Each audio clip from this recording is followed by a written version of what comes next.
Welcome, gamers, to this week's episode of Last Call Gaming. We're on episode number 114. My name is Craig Perales, and joining me, as always, Manju Montemayor. Tis the season, I think. To be jolly?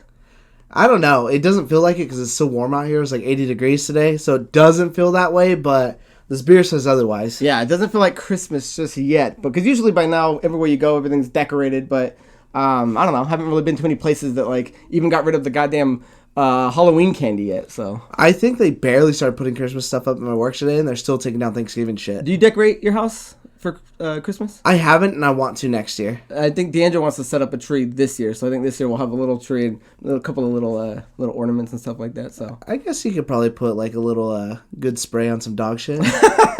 So, happy holidays, guys. Before we get going, if you guys are watching this YouTube version of our show, make sure you guys hit like, make sure you leave a comment, make sure you subscribe, and if you can, share this video to family and friends. If you guys want to, check out our Linktree link. That'll take you to all of our social media if you guys are interested in following us on Facebook, on Twitter, on Instagram. And if you guys are listening to the audio-only version of this podcast, check out Anchor. That is the home of our show, and from there you guys can check out things like iTunes and Spotify. And since we are getting closer to Christmas, I just wanted to bring up that we do have merchandise if you guys are interested in purchasing any. All you guys got to do is go over to tpublic.com, type in Last Call Gaming, and you should be able to find our logos with some of our different designs. And you guys can get shirts, you guys can get hoodies, but you can also get like mugs, laptop bags, posters, COVID masks. I mean, they kind of do a one-stop shop for everything. Yeah, so definitely check that out. I personally have a sweater and a baseball tee, and I think both of them were actually pretty good quality. Yeah, I know Andrew's a big fan of the baseball tees. This is one of our Last Call merch sweaters, so a fine quality. I think it's a little weird not to get crazy out there, but it's one of those companies too, like when you order black like this, but then you order like a light heather gray, I think is what they call it. It's like a different material with a different kind of string and stuff like that too. So buyer beware. I love the gray more. Oh, the gray is nice. So we also like to drink beers on the show, guys. So if you guys are listening, grab a cocktail, drink along with us. But this one was actually bought by Miss Deandra, and this is the Shiner Holiday Cheer. It is a wheat beer, which is a Dunkelweizen, ranked at an 82 score on Beer Advocate, which is what we'd like to use to kind of check them out. It's a 5.4%. It's from Spoitzel Brewery in Texas, United States. It's a rotating seasonal beer. And what they had to say about it is, holiday traditions come in all shapes and sizes. Ours comes in freshly wrapped bottles and cans. This old world Dunkelweizen is brewed with Texas peaches and roasted pecans. Perfect for cracking open in front of a crackling fire. When she got the beer, I was like excited. I'm like, I don't think I've ever had a Christmas flavored beer. I mean, obviously during like Halloween times you can get like Halloween flavored beers, and then I started reading. I'm like, oh, it's got peaches and pecan. I don't know what that's gonna taste like, but surprisingly, it's it's not great, but it's not bad by any means. It's not terrible. I would get it. I would maybe get it once if I went out to dinner or something like that. I think what's more interesting, I'd bring this to a Christmas party. You know what I mean? I think what's more interesting is the way you pronounce pecan, because if someone were to hand me pecans, like the seed by itself... You're a pecan Sandy? No, I go both. I do both. If someone were just to hand me the seeds by themselves, I'm like, oh, hand me the pecans. The pecan. Or, the fact that you elongate the syllables is even funnier to me. Or like going pecan. Pecan ice cream. But when it's a pie, I never call it pecan pie. I always say it's pecan pie. Interesting. And I'll even correct someone who says, oh, pecan pie. I'm like, it's not pecan pie. It's pecan pie. The weird thing is, I'm probably like that. I'm probably not even sure if I do say pecan all the time, when I'm sure there's been 1,000 times where I've just called it pecans or, whatever. It just depends on how the nut is given to me.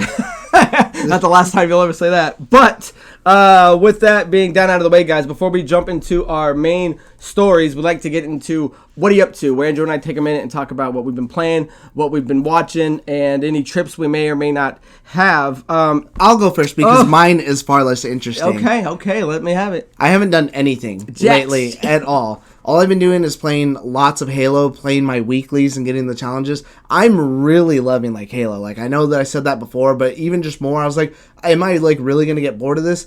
But once the challenges are up, I'm like, fuck, man, I wish I had more challenges to keep trying to grind them through and through. I'm having a blast. And I started off the season right and already watched Jingle All the Way. Yeah, thank you. I got a little stuck. So. Well, because you just were saying, dude, I love that movie. Well, and that's the cool thing about getting into like kind of the end of November and December. It's like this is the time to jump online and just play Halos and stuff like that. I mean, it'd be cooler if Call of Duty was a little more worthwhile playing, but like it's a perfect time to sit back and play Halo all week. For sure. And so it's just been great. But I think what I realized the other day is, as much as I remember Arnold Schwarzenegger being in the movie, rewatching it, I think Sinbad steals every scene that he's in, and he's far better than that movie. I just love when he's going off about like corporate conspiracies and why they do Black Friday, and he starts randomly like choking out some fucking lady. Yeah, here's to you, Dad. And don't forget, you're my number one customer. Oh, dude, it's the best. I try to watch Jingle All the Way every. If you haven't seen it, watch it. Start your season off right. Yeah, definitely. So, what I've been up to, guys, as far as watching, is the South Park movie just came out, the first of many, and I just kind of wanted to bring this one. Yeah, to bring this to you guys' attention because a while back.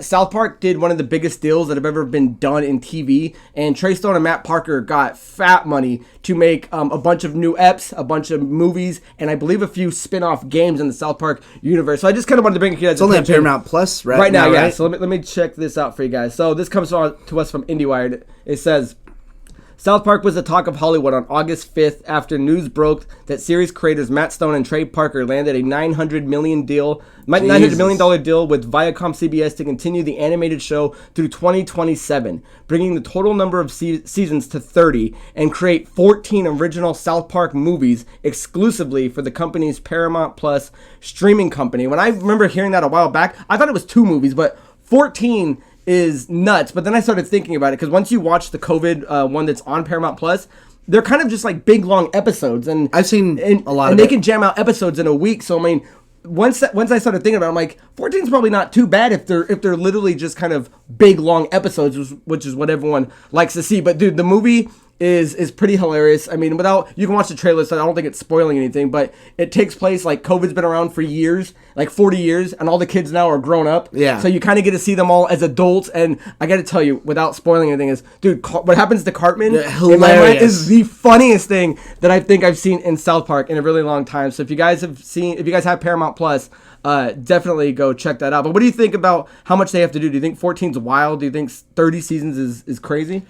I think if anyone could do it, it's these guys. Yeah, if anyone can do it, it's them. I mean, honestly, especially out of the newer I feel like their show's gotten better over time instead of worse over time, like kind of a lot of things tend to be. And I actually hate going back and watching some of their earlier stuff. So like if I were ever to rewatch South Park or whenever I just put random shit on, I'll start from some of the later seasons and go on, because I hate watching some of the earlier stuff, or I hate when it pops up on my YouTube feed or those random Facebooks. I'm like, oh, I can't watch this anymore. Well, yeah. Just the animation alone while trying to watch it, I'm like, oh, it sucks. And it's crazy because they used to be a show that wasn't connected to the last episode. You could watch the next one, it didn't really matter. Up until like the last few seasons, they started, you had to kind of like know the storyline, because this one does tie in with the Integrity Weed special that they did for the episode. So if you guys are interested in South Park at all, I would definitely say go check that out. And then as far as what I'm playing, I'm still playing Call of Duty Vanguard. I'm over halfway done, but when there's Halo out, it really just kind of took a back seat for me. It's like, why am I going to jump on this and keep playing it, even though I know I have to, when Halo is out? So I've been playing that with Andrew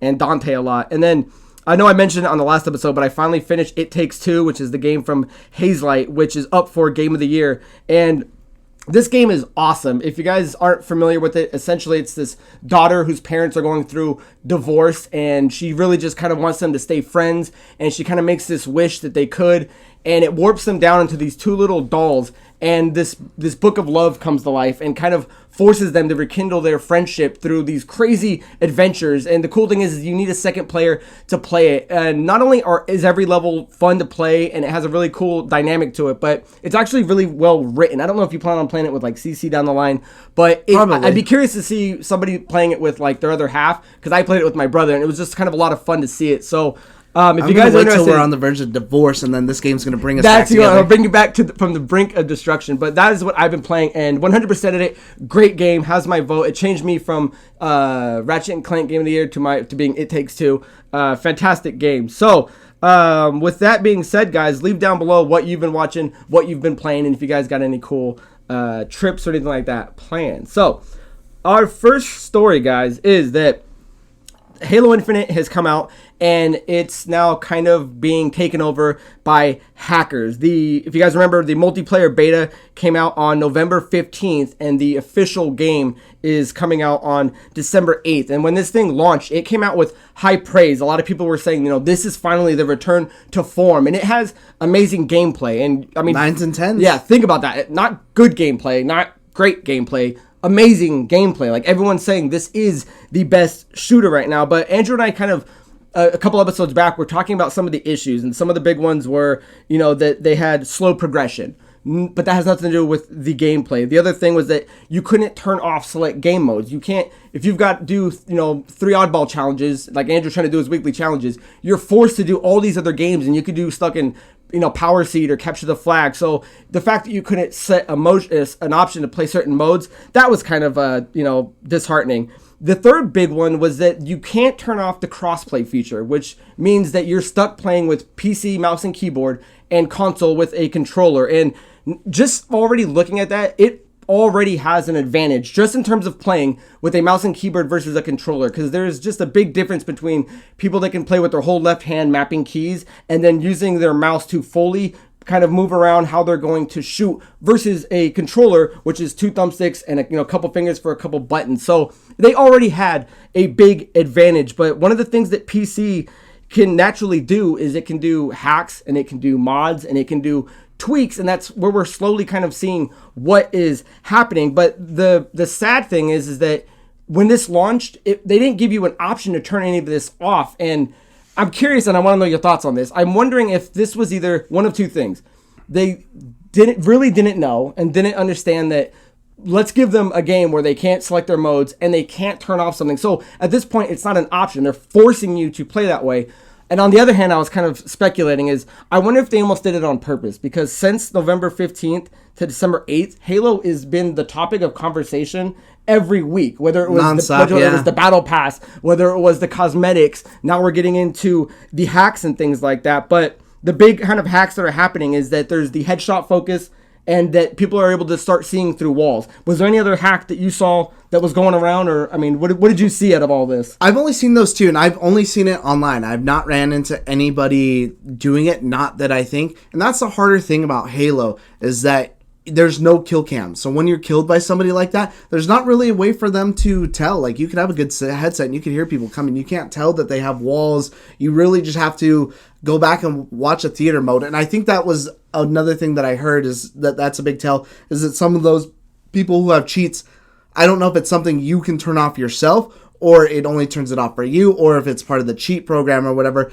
but they can turn off the theater mode so you can't go back and watch their gameplay to see whatever. And that would be really the only way. It's not like Call of Duty. Call of Duty, I have a kill cam. If I'm getting headshotted, it's kind of whatever. And the thing I'm wondering how much this is really out there, because there have been lots of people complaining about it, but the clips that I've seen online, a lot of the people complaining about it is they're sharing the same clip over and over. There's been a couple different ones out there, so I've seen at least more than 10 different variations of the video, but it's not like it's an everyday where there's a whole Reddit thread, caught another cheater, caught another cheater, caught another cheater. Right, they're not busting them left and right. The simple thing to do would be to turn off crossplay, because it seems like it's really only on PC, because I really actually surprisingly haven't been too down and out on the crossplay before that, because I went specifically, one of the first things I did was, after this game came out, I went and watched a lot of streamers that are pro, like mouse and keyboard, and they're saying that this game sucks on mouse and keyboard. Like, it's hard as fuck to play. Like, you have the advantage with the controller, so it's actually reversed for this game. That. And so I was like, okay, cool, that totally changed my mind on that. But now that we're seeing this, I'm like, well, that really fucking sucks. Like, I don't want to sit here, because again, it'd be one thing if I had a kill cam, but I've got no way to tell if someone's cheating or not. Yeah, so this is an article that's by IGN, and here's kind of what they were saying, what the fans were kind of rallying against. And it says, Halo Infinite's console players are calling for cross-play to be turned off, with a number of players reporting that cheaters are becoming more common across the game's multiplayer modes.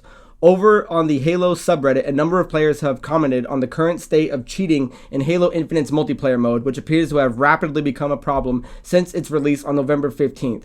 While the game is currently still running as a beta, a number of fans have already become worried about the state of hacking and are asking 343 to do more about it. And then over on Game Revolution, there's actually a really big article, and they're kind of talking about the implements that they're putting into like as far as anti-cheat cheat measures go. But here's I did like that they put a quick response out as soon as this came up. Yeah, you had to. So the link will be in the description if you guys want to check it out. And they went on to say, cheating and hacking are nothing new for online multiplayer games, and particularly first-person shooters. Halo community manager John Junizek acknowledges that cheating is a natural part of supporting a free-to-play PC game at this stage. While it has been prolonged problem in, for example, the Call of Duty series, 343 seemingly wants to address the issue early on. Unfortunately, there's no Halo Infinite anti-cheat release date right now, with a solution currently in development. However, fingers crossed it won't be too long before it's launched. And early in the article, it states that they're going to implement these, but as of right now, the only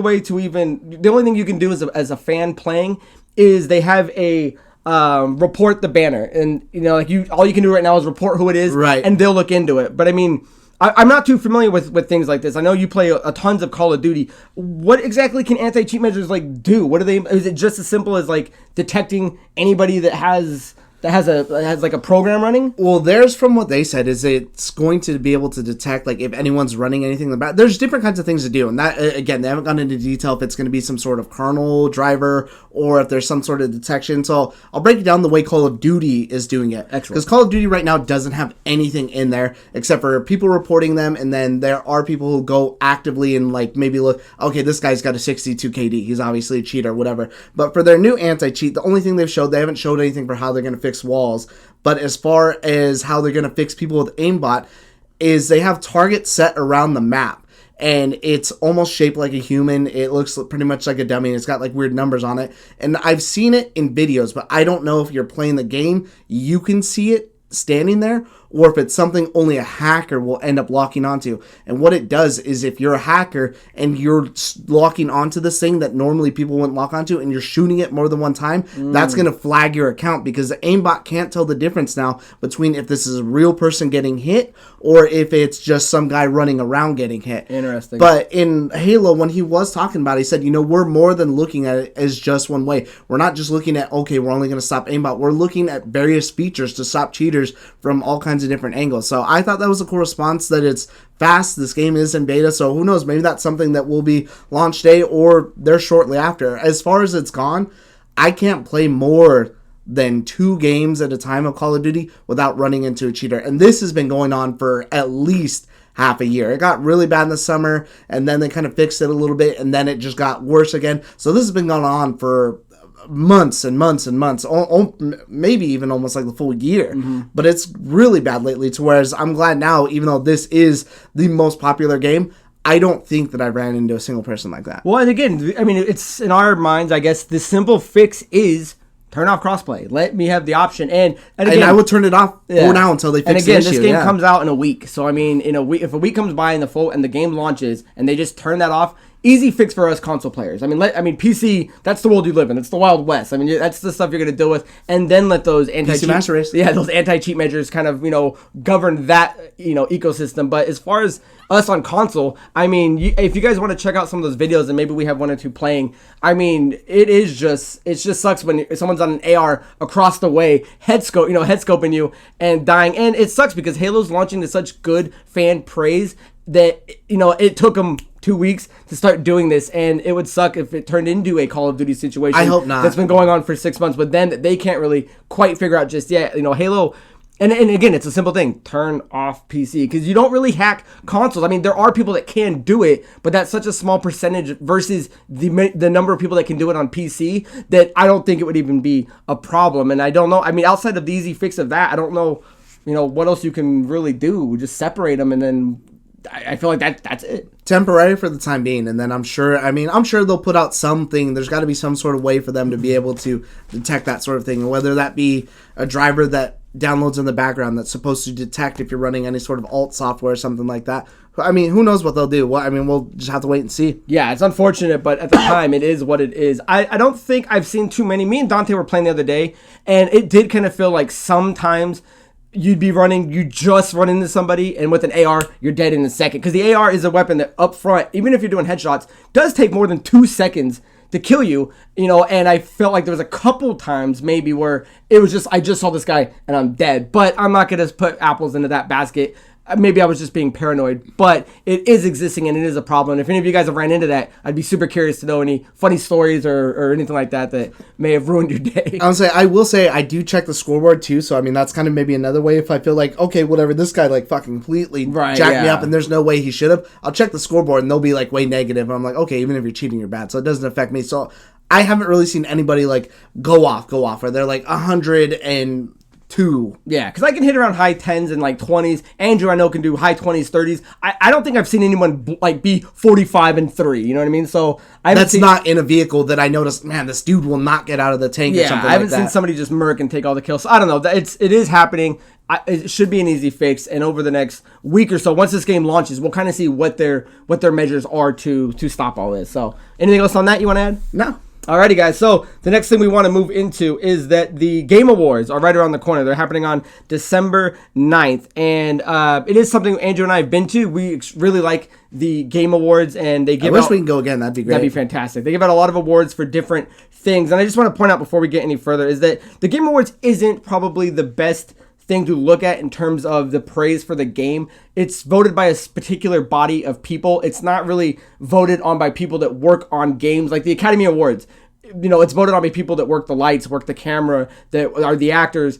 This is kind of voted more like the Grammys. It's voted on by a particular body of people. But Andrew, it's one of the funnest things you can watch. It's a lot of fun. We really enjoy it. If you guys are interested in more kind of highbrow awards, the DICE Awards would probably be something that's a little more. But this prestigious, one's prestigious. This one's a lot of fun though. So what Andrew and I decided to do, because there's 30 different categories, and we're not going to go through all of them. Andrew and I are going to make a bet. So each of us picked out 5 categories, one after the other, and we're going to tell you guys who our guess is that is going to win, not who we think should win, not a game that we played and in my opinion this should win. Who our guess for who's actually going to win, and whoever ends up winning the bet is going to buy a terrible tasting 32-ounce beer for the loser to drink on the next show following the Game Awards. So I don't know. I thought that'd be kind of fun, kind of interesting. We can kind of look at some categories and take it from there. So before we get going, any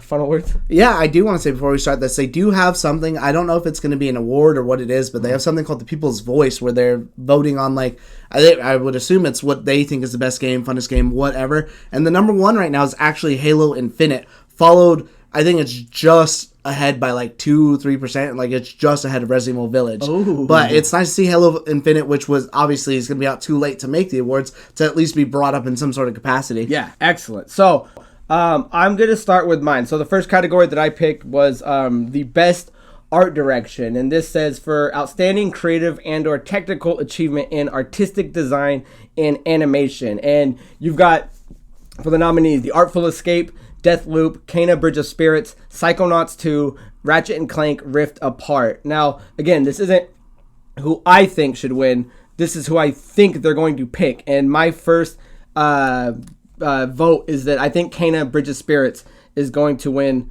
best art direction. I would probably have to say that too. Well, and mainly because when you look at it, I don't know if you guys have played it or not, and it looks like a Pixar movie. And Pixar movies are notoriously known for winning year after win after year, in the movie academies for best looking movies, best animations. And although all the other ones look fantastic, Ratchet and Clank was great, Psychonauts 2, I've played Artful Escape, I just dabbled in Deathloop. Kena is a Pixar looking thing, so my vote is just that they're going to look at that and kind of make that comparison, and that's what I think they're going to land on is Kena Bridge of Spirits. So that's my first vote. For sure, I think that might even be the easiest one. Mm-hmm. So my first one is actually going to be the best ongoing game. So these are games that continuously playing online, such as the first nominee is going to be Apex Legends. Next is Final Fantasy XIV Online, followed by Fortnite, followed by Genshin Impact, followed by Call of Duty Warzone. Now, out of playing these, Call of Duty Warzone, I think, is by far the most popular game, and that's the one I almost want to say would be the one to win. It's like the safe answer. Because it's the safe answer. It's one of the highest streamed games. But with all the crazy cheaters and all the bullshit and everything like that, I don't know if they're going to take that into consideration because it's been a crazy rampant issue that they've just ignored. And that fix isn't even going to be out for the anti-cheat until after the Game Awards. So I'm going to go with Final Fantasy XIV Online because that game originally came out and was hated. And they completely took a game that was on the verge of death, relaunched it, turned it around into being one of the... They rated it high. Everyone was loving it. Everyone's streaming it. That game, complete turnaround story. So that's going to be my vote for... Excellent. My next award that I was looking at was for the best RPG, the best role-playing game. And it says, for the best game design with rich player character customization and progression, including massively multiplayer experiences. Now, with you hearing that, I kind of feel like Monster Hunter Rise would land into that. I like that Cyberpunk 2077 is on there, but I don't think they would even vote on that nearly. I was kind of narrowing it down between Scarlet Nexus and Tales of Arise, and surprisingly enough, both by Bandai Namco. So two kind of heavy JRPGs that I would think at the end of the day, when I was thinking about, I think Tales of Arise is slightly going to edge out Scarlet Nexus. Although both these games on a lot of outlets were getting 8s, 9s, and 10s, so I think they were the highest competitor in terms of kind of the critic review they were getting. But at the end of the day, I'm going to pick Tales of Arise. My next one is going to be I chose the category of best multiplayer. First one is Back 4 Blood. I feel like that game kind of came and went. Same with the following, Knockout City, which was the dodgeball game for any of those. It was pretty fun. We played it a little bit. I actually had a lot of fun playing that, and I wish more of our friends wanted to get involved in that. Monster Hunter Rise made that list again. Monster Hunter usually always does. New World, and then the final game is Valheim. Valheim, and then the final game is It Takes Two. I personally think, especially based off reviews and what everyone's been saying, and because it is a game you have to play with the second player, It Takes Two. That game's been getting like crazy reviews. I know Valheim got like really good ones, but I personally never heard of it. I can't stop hearing people talk about It Takes Two. And like I said, with some of these other games, I feel like they kind of really came and went. Besides Monster Hunter Rise, but Monster Hunter is also very niche. I personally love Monster Hunter, but the first one I played was Monster Hunter World that came to the Xbox. That's when I really fell in love with it, and I realized that game is kind of more in a niche multiplayer, to where I feel like that other game, like you were saying, it's something you can play with your significant other. It just takes that one other person, and it's a whole experience just built around two people and not, a million whatever. So you can have a more sturdy, relatable experience. I 100% agree with you on that one. My category, the next one I picked was Best Indie, and it says for outstanding creative and technical achievement in a game made outside the traditional publisher system. So our nominees are 12 Minutes, Death's Door, Inscription, Kena Bridge of Spirits, and Loop Hero. Unfortunately, kind of like in Andrew's last one, I've never heard of Inscription or Loop Hero, so I don't know if that would be something that would swoop the indie, especially when you've got things like Kena Bridge of Spirits and Death's Door that were so highly regarded. I don't think 12 Minutes would be something they'd select, simply because 12 Minutes was a real hit or miss game. I heard a lot of problems with that loop system in terms of like repeating dialogue, trying too many options and it not working. It was a game I wanted to check out, but once I heard some outlets kind of speak about it, I was like, I don't even know if this game would be for me. So I narrowed it down to Kena Bridge of Spirits and Death's Door, and I think the answer, and again, maybe I'm biased because I beat both Kena and Death's Door, but I think Death's Door takes it. It is a game that I loved it. Acid Nerve, made by two guys, made a strongly impressive indie game that has the mechanics of a Dark Souls type of game, and the action in it was fantastic. The fact that, again, two guys made this game as an indie that came out, and I don't know if it got a 10, but it was up there 9, 10s, at least a 10 to me. I think we both were kind of in agreement. I wouldn't have been surprised if this game made it to Game of the Year. Yeah, I thought it would have ended up. It's a fantastic game. So my vote for Best Indie is going to be Death's Door. All right. My next category that I chose is Best Narrative. So that list goes with it. Deathloop, It Takes Two is making their name on a lot of these lists. Life is Strange, True Colors, Marvel's Guardians of the Galaxy, of course, Psychonauts 2. Now, I personally think that Guardians of the Galaxy, especially with that aesthetic, can easily take something like that, but you really kind of have to be into that sort of game and that sort of, like, their craziness and what they are. Yeah, like that comedic banner. Whereas I played Life is Strange, I'm not a big fan of it, but I know, like, how serious that, like, the story is that they can try to tell and the emotions, everything they're trying to convey. I almost bought it on Black Friday. That's actually what I'm going to end up choosing. That was the one I had the harder time choosing between. True so Colors? I'm going to go Life is Strange, True Colors. Okay, cool. Life is Strange. And I can't wait to play it. I've beaten all the original ones, and then I beat number 2. I almost bought number 3 on Black Friday, but unfortunately, I didn't. There's just I won't buy another game until I beat the main 3 that I have. So yeah, I got a huge backlog as it is, and it's only getting worse. My next category, guys, is for Best Game Direction, which is awarded for outstanding creative vision and innovation in a game direction and design. And the nominees are Deathloop, It Takes Two, Again, Returnal, Psychonauts 2, Ratchet and Clank Rift Apart. And yeah, it is kind of that trend to see some of these higher categories to kind of repeat the same games. And I mean, they have to. I mean, they fit the bill, you know what I mean? And they were the best games.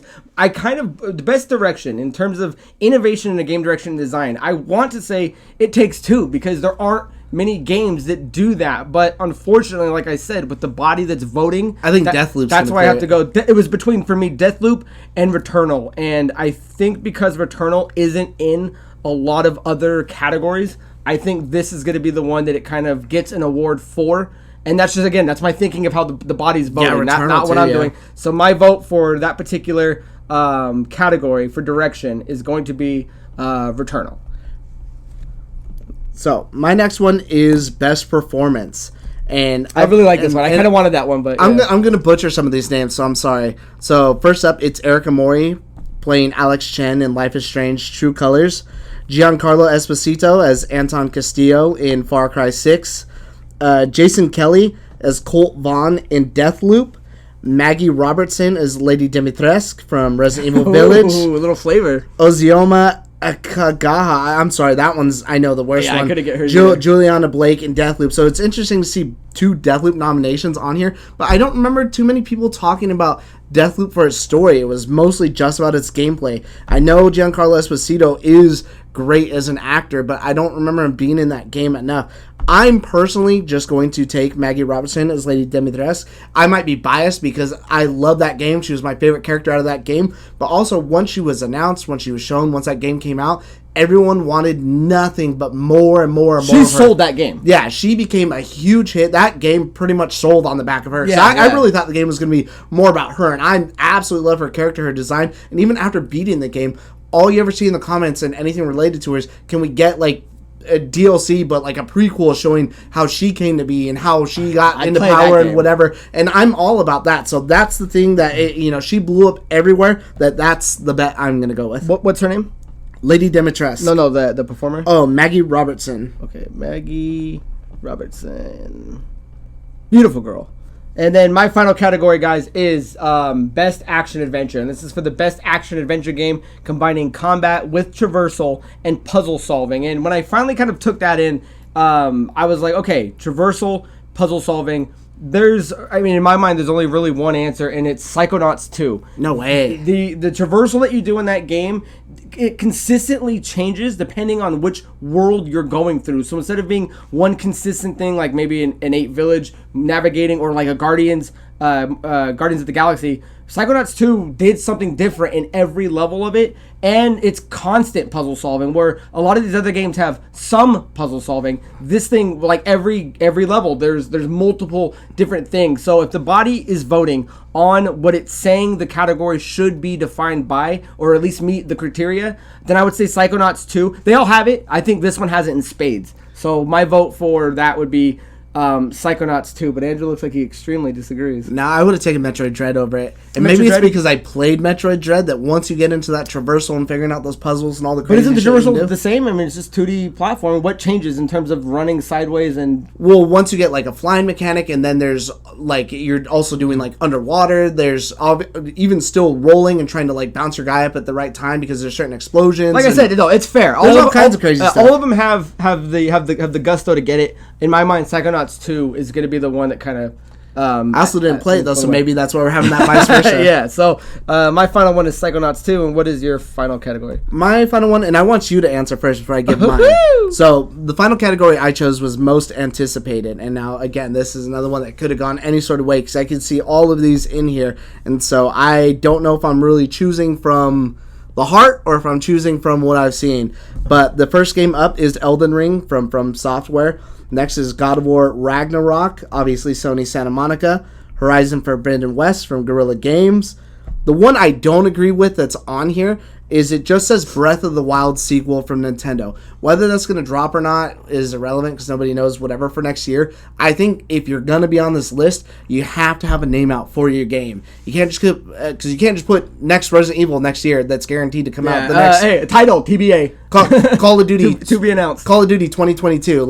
So that's the one I really don't agree with. And then the final one is Starfield from Bethesda. Now, Craig, what do you think in your heart and soul is? The way the category says it, or at least the criteria it has to mean, is recognizing an announced game that has demonstrably illustrated potential to push the gaming medium forward. The interesting thing about 3 of them is that they're part of a series. God of War Ragnarok is a series. Horizon Forbidden West is a series. The new Zelda is a series, so that they do have the potential to push it forward. Elden Ring is brand new IP, and Starfield is brand new IP. My original answer, I would think, was going to be God of War Ragnarok, because there's not anybody alive that wouldn't want God of War to win something, because this is really the only category it can win. But I think the game that has the most hype behind it, that people are looking to see what they've done since Fallout, to see what they've done since Elder Scrolls, to see now what can you do in a science fiction world pushing forward. I think my vote would be, I think Starfield would be the most anticipated game, because it's unfortunate that it's I think a lot longer than these games, because that's the other thing. There should be some sort of time frame of if it comes out in the next year, most anticipated, because Starfield's not coming out for a few years. But I think Starfield would be the game that I would pick as the most anticipated. For me, it is Elden Ring. That game is absolute hype. Yeah, hype. And it's been nothing but hype, especially since I showed off the gameplay. And I think more so that could take it. If not, my answer would have been God of War Ragnarok. The main reason I think I'd take I feel like God of War, like Call of Duty, is the safe answer. Like that, like God of War would be, Horizon would be one. But and you wouldn't be wrong for choosing it either. Yeah. But with Elden Ring, I feel a little bit safer choosing that, having been to the Game Awards when we went. Sekiro actually won Game of the Year, so it was nice to really see, because that game is hard as fuck compared to everything else that it was going up to. That's you're either in it or not. Not everybody can beat that game. So it was crazy to see it take it, that I don't think people are going to be afraid to not shy away from voting for Elden Ring. Yeah, and the crazy thing is that once upon a time, those, like the Dark Souls, the Demon... What's the other Demon Souls? Is it both Souls? Yeah. Dark Souls, Demon Souls, Elden Ring, Sekiro. That community used to be kind of small because the gameplay was so hard. I mean, not painstakingly hard. I mean, if you got a knack to play them, then they're golden. But it's slowly grown, and we start seeing more and more games take cues from things like Dark Souls, and especially like we were just talking about Death's Door. That game exclusively takes that. I don't know if anyone's played the last Darksiders 3. That game had a more Dark Souls vibe to it. If you died, you had to go back. So this community went from being kind of like inclusive to kind of now just growing and growing and growing. So I'm really excited to see that Elden Ring is on there. And but again, though, that's stiff competition. I mean, that's a lot of hard names you got to go against, man. That's probably the hardest one. That's probably the hardest category to anticipate. 5 juggernauts in the industry. I think the least hype one on there, and the one that would be last, would be Horizon. I think people are more hyped for everything else on that list. But the only one I don't think stands on that list, if it had a name on there, I would maybe put it as number 1, and that would have been The Legend of Zelda. But I really think not having a name on there is going to hold it back. But I also personally don't think it should have been on the list in the first place. Yeah, I agree. And I think if Legend of Zelda wins, I should get a point no matter what, because that's not fair. So, guys, we have our 5 categories and we have our 5 names. So, when the Game Awards happens, we'll get a point if we named the correct game. If we don't, obviously we won't. If for some reason there is a tie, and Andrew and I each land 3-on-3, the tiebreaker will be, because we each have different things for Game of the Year. So, the Game of the Year will be the tiebreaker if there needs to be one. So, and again, this isn't my Game of the Year, because that game would be It Takes Two. But the Game of the Year, let me pull up the nominees real quick once again. That is going to be Deathloop, It Takes Two, Metroid Dread, Psychonauts 2, Ratchet & Clank Rift Apart, Resident Evil Village. And the criteria for it is recognizing a game that delivers the absolute best experience across all creative and technical fields. My vote that I think that they are going to do for that category is, I think Psychonauts 2 is going to take Game of the Year. It's not my Game of the Year, but I think Psychonauts 2 is going to actually take the overall Game of the Year title. Personally, out of this list, I would have said Resident Evil Village out of those, and that's my personal perspective. But from what I think they're going with, I'm actually going to say, and I'm going to hope for Metroid Dread. Metroid Dread, I'd be super excited if Nintendo can get it with Metroid, because Metroid has not been relevant in years. How long? There's been games, but no one's talked about it. And if you think about old school Nintendo in like 80s, it was the backbone of their their main franchises, and the fact that it's doing this kind of comeback and getting good reviews, and again, kind of in this, it's a hard game, you know. I mean, if another game that's a tough game to crack wins, I'd be super impressed, and I'd be happy for Nintendo. Right, that's gonna be mine, because I loved that game. I thought it was great, and I could definitely see the potential on it from there. Yeah, I just think that Psychonauts 2 did something that was incredibly different from a lot of other games. It took a perspective that deals with all this mental illness, and it does it in a very kind of, I don't want to say like a polite way, but a way that a lot of people can understand and like kind of cope with and relate to. And the fact that it took, it's a game that was in the making for 10 years. It kind of had this underdog comeback story. Xbox takes them into the fold. Now Double Fine can actually finish their project they've been waiting to do for years. And it came out excellent. It's not like they've been waiting to build this game and it came and it bombed and no one's talking about it. Everyone that's played it is talking about this game. So, all right, guys, that is our votes. We have 5 different categories, 5 different names, and if said be a tie happens, then we each got our tie breaker. And on the next episode, whoever wins will know by then. We'll pick out the loser's drink. But I'm super curious what you guys think. I mean, name off other categories that you guys are interested in. These are kind of more categories that Andrew and I keep eyes on the closest. There's a lot of things we could have picked, like the esports, but I don't follow a lot of that. And it would have been that would have been me throwing darts and hoping something stuck. So yeah, same. I would have had to guess. Alrighty, guys. So with that being down and out of the way, let's riff it up. Oh, this could be definitely a long episode, but you know what? Let's make it a long episode. So, Andrew, you like to go first? Yeah, sure. So my riff is going to be the Xbox just showed off a bunch of games that are going to be coming to the Game Pass in December. There's like 13, 14 new games. I chose just a couple of them I wanted to highlight. You want to read off the full thing? Definitely some big names in here. Oh, well, if you have it, then... Yeah, I'll just read it off real quick, and then Andrew can talk about the highlights. So, every game that should be out now, all these games I'm going to name come out on December 2nd. So, these should be out now to play, which is Anvil, Archvale, Final Fantasy 13-2, Lawn Mowing Simulator, Rubber Bandits, Stardew Valley, Warhammer 40,000. Now, December 7th, you're going to get Space Warlord Oregon Trading Simulator. December 8th will be Halo Infinite.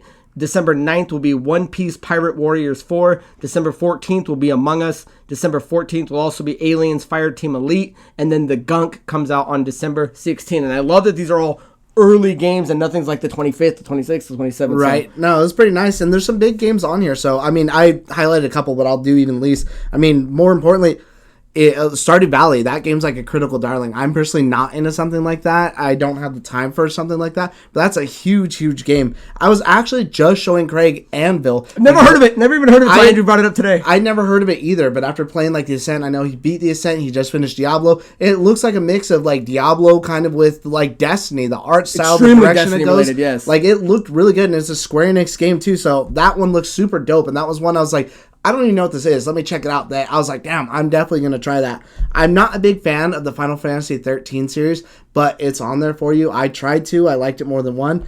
I think it's crazy that people go wild for these simulators. I was showing Craig the lawn mowing simulator. And I'm just like, it, man. I get the bus driving one where you're trying to stay and not fall off the cliff and shit like that. I get the 18-wheeler one. That one seems fun. But like we were watching it. This dude's literally just fucking going around his tree. And I'm like, okay. Halo Infinite, arguably the biggest game on this list. Easily, yeah. Nothing really to say about that. I'm glad we didn't buy that Aliens Fireteam game. We almost did. We almost bought it, and now it'll definitely be cool to check that out. Among Us, I think time is kind of came and went, because that game was already huge. Same with, what was that other really big game? Fall Guys? Fall Guys, too. Both of those were like kind of huge at the same time, and then you don't really hear too many people talking about it now, and I wonder if it would have been bigger and more popular had it been on more platforms. Like, because now just seeing it finally, because they announced this forever ago, I'm not excited for it. I'll download it and play it, but it's not going to be like, oh, unless it's that fucking good, it's probably going to be a come and go game. And then the Gunk is a day one game. I'm not really too interested in it. It does have a beautiful art style. I think it's a good looking game, but I don't know if I really care for what you're doing. But I'm definitely going to try it out. Yeah, when I was looking at this list, there was actually a lot more things on this that I was kind of excited about. And you got to say, at the end of the day, I mean, Microsoft, I mean, kudos to them. I mean, they just had excellent games come out with Halo and Forza, and then you're gonna top off the end of the year with like this many good Game Pass games is just, I mean, they're doing something right. Anvil, obviously now, besides Halo, is going to be the game I want to play next. Like, it looks fantastic. It looks good. Stardew Valley, I actually have it on the Switch. It's a nice like homage to like Harvest Moon. So if that's something you guys are into, check out. But the Gunk, like, I'm with Andrew. It looks like it looks good. And when I was reading it, they're saying like the core game probably takes around 8 to 10 hours. So maybe we'll check it out and knock it out. But Warhammer 40,000 Battle Sector, I'm actually liking more and more of these Warhammer games. Every time I check one, like Chaos Bane was the last one I beat. Super enjoyed it. So I'm not really into them. Yeah, so I'm actually looking forward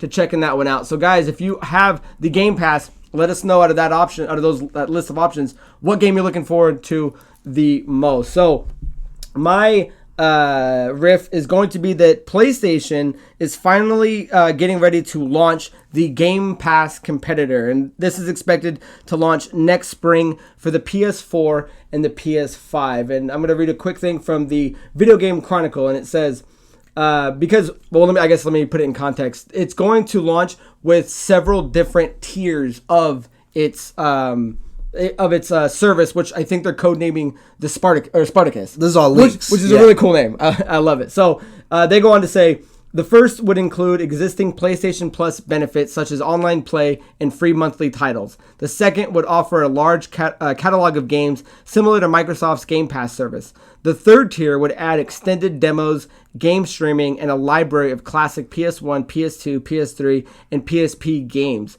Bloomberg states that PlayStation didn't immediately respond to a request for comment. The launch, if accurate, would position PlayStation against Microsoft's popular Game Pass subscription. But you also got to look at it this way. The first tier is nowhere near competing with the Game Pass. The second tier starts to do that. I think they're trying to blend PlayStation Now with PlayStation Plus, which is something I think everybody has been saying for a while. But the thing that's kind of held that back is that PlayStation Now is just streaming. You can't download anything to the actual console. So there has been a lot of issues with that. The third one is kind of what catches my attention because this is going to be the big difference between the Game Pass and what Sony's going to do. Because if they're going to be adding on, it looks like what they're going to focus on is the catalog. They can't put up, it goes on to say that Jim Ryan claimed the subscription type model would be unsustainable for PlayStation Studios because it often sees its first party game budgets grow to well over $100 million. So when you see Microsoft put day one games like all their Bethesda stuff, everything they're putting on there, Sony just can't match that. But what they can match is the quality of games. I mean, The PlayStation catalog, PS1, 2, 3, PSP games are some of the most beloved games that have ever been made. So it looks like the way they're going to combat it is, do you want to play beloved games through and through, or are you going to take Game Pass, which has probably 10 phenomenal games, and the rest are all kind of pick and choose? Like, you know what I mean? Like, we don't play every game on the Game Pass. It's cool to say there's over 100 games, but if PlayStation can uniquely pick their PS1 titles, their PS2 titles, their 3 titles, and their PSP games, then you could arguably say that every game on that tier is a 10. You know what I mean? Like, every game on this list could be something that is a must play. So it's an extremely interesting way to see the strategy that they're approaching it with, because they flat out recognize that they can't do what Microsoft is doing, but what they can do is give people the backwards compatibility that they've been asking for since the PS3.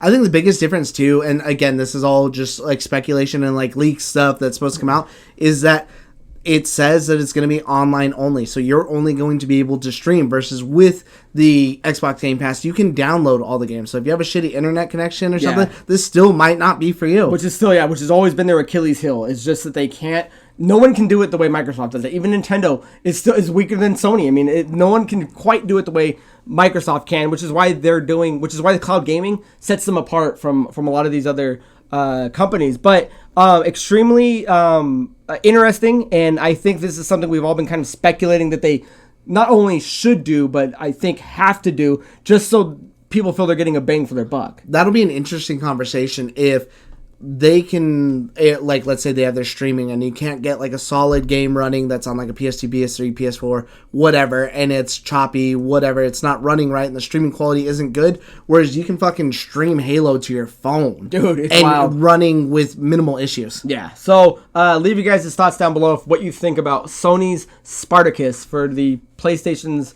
version of what Microsoft does with the Game Pass. So let's move into questions of the week. And this one, we only have one, and this comes from Jamie Lawrenson, who actually was our Xbox winner. Yeah, so, congrats again. Congrats to you, Jamie. And the question is, here's a question for you guys. Do you have a favorite licensed video game? Not counting the new Spider-Man games, Arkham games, or Guardians. That's too easy. Enjoy. So if anyone doesn't know what a licensed game is, it's anything that's kind of like already in existence. Like Star Wars is something that exists. Video games pay a licensing fee to make a game about the property. So, do you want to go first? Sure. I'm actually always going to choose Alien Isolation because that was something I slept on and I fucking wish that I didn't. Like, I truly, truly love that game. I think it was it's an amazing horror game, and it definitely falls within that universe. Like, you could almost watch that game, play that game as like a sequel to the movie. Like, it definitely fits, and it applies to everything within that universe. Like, it fits hand in hand, no doubt. And I'm always pissed off that when that game was coming out, man, what's that other game that I fucking hate that Insomniac made, where you like grind around and shit. Sunset Overdrive. Sunset Overdrive came out at the same time, and at the time I didn't have too much money, and so to support this game coming out from a studio that was previously only on PlayStation, I didn't get Alien Isolation. I bought fucking Sunset Overdrive instead, and I hated that game. I really did not like that game, and then I think it was like a year later, I was like, all right, I'll finally get around to Alien Isolation because I love Alien. It truly captures the feeling of that game. Like, I cannot praise that game enough. I truly loved it. Nice. So, I just want to throw out a couple just to kind of refresh anyone's memory if they were kind of thinking of other titles. You've got games like GoldenEye 007, which is a staple. You've got old school games like DuckTales, anything that's Ninja Turtle related, anything that's Star Wars related, anything that's Fallen Order that's was Marvel great. related. Yeah. So the game I kind of wanted to point out, and I don't want to cheat, but I guess I will because I think now it's a bundle, is the South Park games. If you look at what they did with South Park, The Stick of Truth, and South Park, The Fractured Butthole, dude, those games are like playing and watching a show at the same time, and there's something just so enjoyable about doing that. And the fact that one went down kind of the Lord of the Rings fantasy version with the RPG mechanics was great, and then the fact that the next one went superheroes with the RPG mechanics like evolved and they kind of added more things, and like they turned it into a tactical RPG instead of the standard stand across game. I would say that probably be one, but my honorable mention is always going to be Knights of the Old Republic with Star Wars, and the fact that we are right now getting a remake of the game is something that I'm extremely looking forward to. But I want to ask you, do you have like an old school game, like as a kid maybe, that's on like an older system? Because Aladdin on Sega Genesis is like my go-to. Aladdin and Lion King, but I think Aladdin takes the cake. But like Aladdin would have been on that list had this question been asked to me 15 years ago. It'd be between two. Always GoldenEye. You always have to bring that up into the conversation, but that's an obvious answer. I would say PlayStation 2 when they started doing SmackDown versus Raw. Oh. That's when wrestling games were in their fucking prime. That's when wrestling was in its prime. So those first three like SmackDown versus Raw games were absolute fucking fire. Well, I didn't even think about. It didn't hit me until right now when I was thinking about it. I'm like, oh, okay, you know what? That's got to be the answer because if those count, which it should. Yeah. But those games. I fucking hate wrestling now. I don't even get how people still watch it, but I would still go back and play those three games. I'm trying to remember the one I had. It was like SmackDown, like 2000. It was somewhere between SmackDown between 2006 and 10. It was somewhere in that. I know there's something, and then there's like Shut Your Mouth. I don't remember the names of them, but those ones were the fucking best. Good stuff. So thank you for the question, and if you guys made it this far in the episode, please leave your answer down below of your favorite licensed game, not including Spider-Man, Arkham games, or the new Guardians of the Galaxy. So with that being done, guys, that is the end of episode 114. Join us next time for episode 115. My name is Craig Perales. That is Manager Montemayor. Cheers.